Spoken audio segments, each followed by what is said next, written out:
Hey guys, Jack here, and today some delicious Battlefield 1 news and updates to sink your teeth into. Tomorrow, according to the Battlefield Twitter account, we'll get our first proper look at the single player of the game, and they posted this little teaser video too, only a few seconds, but I think that's two British soldiers flying a plane over some kind of fortress, foul fortress maybe. Unfortunate for that German soldier there who actually gets whacked in the head with one of the wheels. And one of the soldiers there is carrying a camera, taking some sick Instagram shots. In World War I, they used cameras to observe from the air and take pictures and gain intelligence. Did they actually do it this close up and upside down?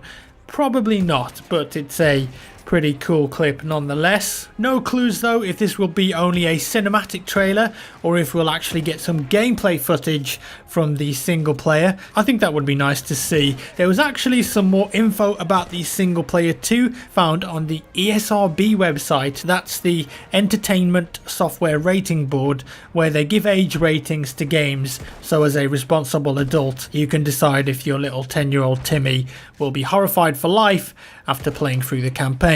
And Battlefield 1 obviously scored a mature rating as it contains plenty of blood, strong language and violence. The rating summary reads as follows. This is a first-person shooter set in various locations during World War I. We already knew that the campaign was going to go all over the world, so that's nothing new. As players progress through the storyline, they assume the roles of a fighter pilot, armor crewman, rebel fighter and message runner in order to complete missions. Characters use rifles, pistols, machine guns and grenades to kill enemy soldiers in frenetic, realistic combat. Battles are highlighted by frequent gunfire, cries of pain and explosions. Sounds like we're getting into some real stuff here. Some sequences depict enemies wielding flamethrowers, that's flamethrower dude. Soldiers can be heard screaming while engulfed in flames. Players can also use knives or bayonets to stab enemies in stealth attacks, so some kind of stealth mission or stealth element in the campaign. Splashes of blood can be seen when enemies are hit, and one sequence depicts blood and corpses on a beach after a battle. I'm not sure which battle that's going to be, but there are a few choices. Also, the word fuck appears in the dialogue. Swearing is in the game. They did swear a lot during the war, obviously, and we've heard it in the alpha and beta. Quite lovely really, isn't it, that description? But at least 4 different playable characters mentioned there, and I think we've actually seen them all in previous trailers apart from the message runner maybe. Plane stuff, obviously the pilots. Armor stuff, the tank crew. Rebel stuff, the Bedouin female soldier, probably makes sense. Exciting stuff coming up, I'm sure of it. And as I said in a video previously that I made a few months back, I really believe that the BF1 single player has a great chance to be something special if DICE have nailed the execution. Drawing stories from a real war with real people, this could really tug at the heartstrings, and they've got all those urban myths and legends, stories and sacrifices, all those stories to tell. Fingers crossed it's a good campaign. Like I said, I've got hope that it might be. As far as I know, there aren't many single player games or stories set during World War I for video games, apart from maybe Valiant Hearts and a few flying games. Valiant Hearts, by the way, excellent game. If you haven't played it, definitely give it a shot. It's only a few hours long, but it's worth it. Also, thanks to a recent data leak from the BF1 beta, we've got a look at all of the dog tags that were found in the beta content, and this post is on battlefieldforum.net. Most of the dog tags in World War I were actually round like this, or oval, unlike the rectangle rounder ones that you see nowadays. But we've got all of the basics there, like levels, kits, tanking stuff, pilot stuff, etc. I really like the gold ones in particular. They look very cool. And then further down we've got the special dog tags, like if you've attended events or if you're on the dev team, being a DICE friend, a couple of exclusives there. Nothing so far that resembles something that looks like the Phantom program though, but in my opinion I really do hope that that makes a comeback for BF1, as it was most enjoyable for myself and a massive part of the community in Battlefield 4. There was something very special about it, and I have to say that it's interesting to see that a couple of other recent AAA games like Destiny and Overwatch are doing similar crazy alternate reality games too, with the Sombra and Owl sector stuff in those games. And talking of dog tags, I have some to give away to you guys. Not real ones, unfortunately, in-game ones for BF1. I went to EGX last week. It's a big games convention in the UK, and EA had a big BF1 booth there, and a very nice guy called Lee Williams, who is a social and community manager for EA,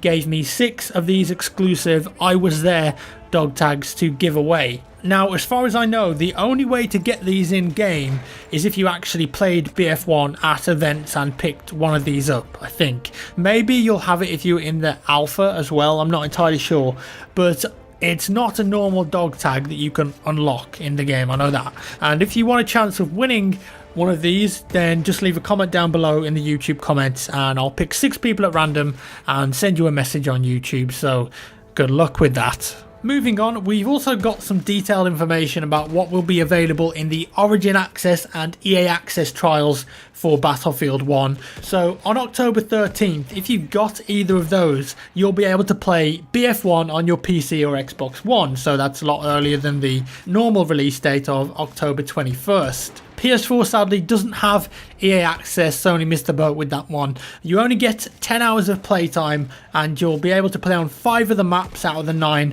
which are the following: St. Quentin Scar, Amiens, Sinai Desert, Foul Fortress and Suez Canal in the Conquest, Rush, Operations and Domination game modes. There's also a taste of the single player campaign too, with the missions Storm of Steel and Through Mud and Blood. Your progress carries over too, so if you decide in the future to buy the full game after your trial ends, so that's after your 10 hours have gone, all of your progress from single player and multiplayer will continue. You're not going to lose it. So it's like a limited slice of the game for 10 hours in total, and I think that this is a really good way of deciding if you want to buy the game or not. And this isn't an ad or a sponsored thing or anything like that. I just think that if you're undecided about buying the game and spending full price on it, it's actually a really good way of seeing if you're going to enjoy it or how it runs on your system before you pay the full price. So you can pay $5 if you're in the US or £5 in the UK, which is going to give you 30 days worth of membership on EA Access or Origin Access, and then play the game for 10 hours on the 13th of October. If you don't like it, then you can just cancel your EA Access subscription that you paid $5 for, and if you do like it, you can get it and get 10% discount of the full price as well. However, I would not advise you to pre-order the game, but I'd just wait until launch and see the initial response. But if you want to try the game out before you buy it, then what I've just described there is probably the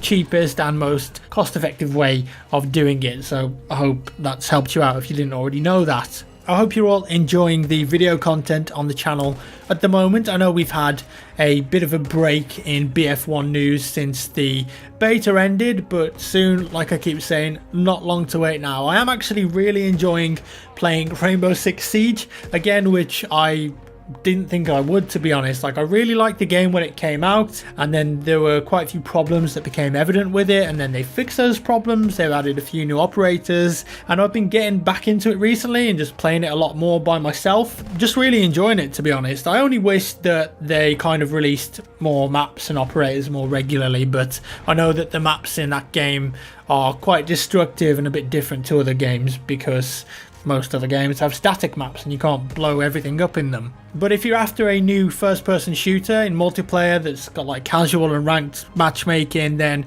I definitely recommend Rainbow Six Siege now. I think it's in a good place, and there's a lot more videos coming up on the channel where I'm just playing the game and commentating by myself, or of course with the squad, which I think you guys really enjoy those videos based on the comments and the likes and the views. So thank you so much for watching those Rainbow Six Siege videos, and there'll be plenty more coming in the future. Also, I've got some new hardware to play with that I'll be making a couple of videos on. Alienware sent me one of their new 2016 laptops for this year, and it's exciting to me because it's got a proper GTX 1060 GPU in it, which is just nuts to me, and DisplayPort and a 120Hz screen on it. So we're actually getting to some really nice places now with laptops and, you know, small form factor technology for PCs, and I geek out about that kind of stuff. I'm just really into it. So there'll be one video which shows the performance on a few games, and another where I'm going to be doing VR stuff with the Vive connected to the laptop.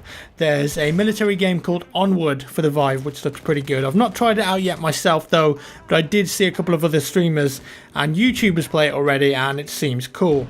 And that's about all for today, guys. As always, thank you so much for watching. If you enjoyed the video, do give me a thumbs up. If you didn't, a thumbs down. Watch out on social media, on Twitter and on YouTube tomorrow for the single player footage of BF1. It's going to be very interesting to see. And of course, a lot of the developers are already tweeting out about it, saying that they've watched it lots and it's amazing. But we'll see tomorrow exactly what content is featured in that trailer. As always, thanks for watching, guys, and I'll see you in the next one.